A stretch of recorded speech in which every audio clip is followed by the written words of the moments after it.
à côté de vous, il y a ce moment que vous attendez, Augustin Trapenard, qui s'appelle le moment The Moment. C'est ça. Yes. Moment. Et ben, je vais vous parler de Philippe Magic Poutou. Évidemment, Philou la torpille, Poutou on fire hier soir. Il est rentré dans le débat comme DSK chez les petites sœurs des pauvres. Aucune pitié. Résultat, ce matin, dès le péniste et les fillonistes en PLS, position latérale de sécurité, complètement choqué.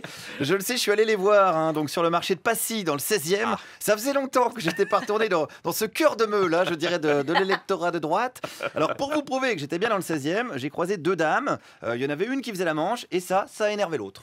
Quand on me réclame des sous comme ça, non. Qui vous a réclamé des sous? La dame, là, une dame, là, elle fait la manche, j'en ai assez, moi. Il faut que ça cesse, tout ça. Peut-être qu'elle a besoin d'argent. Oui, écoutez, elle a que travailler. Bon, ça suffit. On est bien là, non? On est dans le 16e, on est dans le 16e, Bien sûr. Alors, cette dame, elle avait suivi le débat. Qu'est-ce qu'elle a pensé de Philippe Poutou? Non, mais écoutez, je n'en sais rien. Écoutez, je sais que j'ai quand même mes idées, mais tout ça, c'est RTL. Regardez, c'est France Inter. C'est de la radio publique, attention, c'est vos impôts aussi. Arrêtez de me dire des choses comme ça, Je vais passer une mauvaise journée. Non. Déjà qu'elle avait passé une mauvaise soirée, je vais pas retourner le couteau à caviar dans la plaie. Non, je suis allé voir une autre dame sur ce même marché, donc qu'est-ce qu'elle pense de Philippe Poutou? Mais je sais pas, moi j'aime bien Marine Le Pen. Ah oui, pourquoi? Je suis pas française, d'origine française, je suis d'origine portugaise, mais je suis d'accord avec elle. Sur l'immigration, par exemple? Sur l'immigration, oui.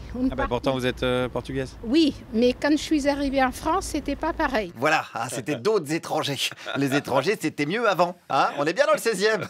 Ils sont tellement à droite que même les étrangers votent Le Pen, c'est formidable. On peut parler d'intégration. Oui, c'est de la maxi-intégration.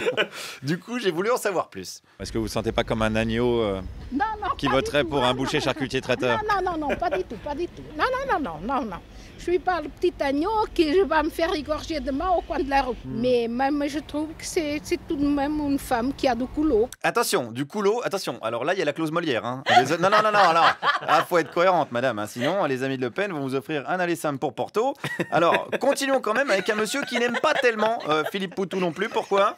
Parce qu'il n'est pas formé pour être président, c'est tout. Il n'a pas subi, il n'a pas pris le parcours du combattant, quoi. Mais alors ça veut dire que ça s'apprend être président? Bien sûr que ça s'apprend, évidemment. Il y a des écoles pour ça, oui. Est-ce que ça, c'est pas un problème du coup alors? Est-ce que c'est pas un problème? Qu'ils sortent tous des mêmes écoles? Oui, sans doute. Bon, ici, il fait un stage de 3 semaines à Sciences Po. Je pense que c'est bon. Ça serait tout à fait bon. Voilà, je les trouve moi les solutions. Qu'est-ce qu'il y a? Un petit stage pour Philou à Sciences Po. Je suis sûr qu'en une semaine, il devient la star du BDE, Philou. Alors attention, ça réglerait pas tout quand même, parce que j'ai vraiment rencontré des gens qui n'étaient pas contents. Écoutez, c'était un débat sur la présidence. Il y a 2 communistes qui sont arrivés pour semer la pagaille. Voilà. Donc la chaîne est donc fautive d'une part et le gouvernement actuel est également fautif. Voilà. Mais pourtant, ils ont leur signature, ces deux-là. Mais la signature n'a aucune valeur, là. C'est un débat sur la présidence. Pourquoi vous les avez pas aimés, alors, ces deux-là? C'est à cause de ça, c'est tout, voilà. Ah oui, voilà, il n'y a pas d'argument, en fait. D'accord, c'est parce qu'il me semblait. C'est à cause de ça, voilà. Enfin si, attendez, j'exagère quand même, il y a des arguments. Premièrement, c'est la présentation, d'une part.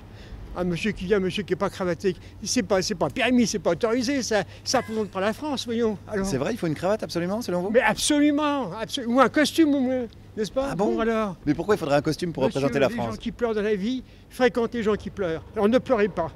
Non, je pleure pas, j'essaye de piger en fait. Pourquoi il faut une cravate pour représenter le peuple? Le peuple décoincé du cul, je comprends, ou des Pablo Mira, à la limite. Mais le peuple tout court, je vois pas. Et premièrement, dites-moi, dans tous ceux qui étaient ici, là, présents, je m'excuse parce que je suis un peu... Mais non, mais je vois vous êtes ému. Non, mais je suis pas du tout. Pas du tout. Pas du tout, monsieur. Non, il n'est pas ému, parce qu'être ému, c'est pour les fiottes. Il est solide, monsieur, il va pas pleurer, car les gens qui pleurent fréquentent les gens qui pleurent, je vous le rappelle. Et lui, il pleure pas, il est solide, il soutient qui? Fillon, pour moi, c'est l'un des plus honnêtes qui existent quand même. Ah bon? Un homme à son droit, qui présente bien et qui représente bien la France, voilà. Fillon, il est honnête? Oui, je suis de droite, excusez-moi. Ah oui, non, mais j'avais compris. De là à dire que Fillon est honnête, faut peut-être pas exagérer. De là à dire que Poutou est pas crédible parce qu'il parle normalement, faut pas exagérer non plus. Alors, peu importe comment t'es habillé, Philou, continue, ta lutte est classe. Merci Guillaume Meurice. Et là où on voit que vous ne faites pas partie des nantis, c'est que le couteau à caviar... À mon avis, je l'ai vérifié sur Internet, ça existe. Attention, j'ai croisé des sources. J'ai vérifié. C'est pour... Ils appellent ça un couteau à caviar. Alors c'est pour éviter les sturgeons. Ouais, c'est là qu'on voit que vous n'êtes pas... Moi, j'y connais que dalle. Jamais bouffé de caviar dans ma vie. C'est vrai, j'ai vérifié sur Internet. Ah bon? Sauf si Internet ment, mais alors là, complot, hashtag complot. Je vais faire la pub pour Lidl qui a fait un super tweet ils ont du caviar à 10 €. Ils ont dit pour les pauvres politiciens qui ont du mal à finir leur mois, vous pouvez quand même manger du caviar chez nous. Et là, ils vous remercient, vous en envoyez. Oui, mais non, mais j'ai trouvé ça très marrant.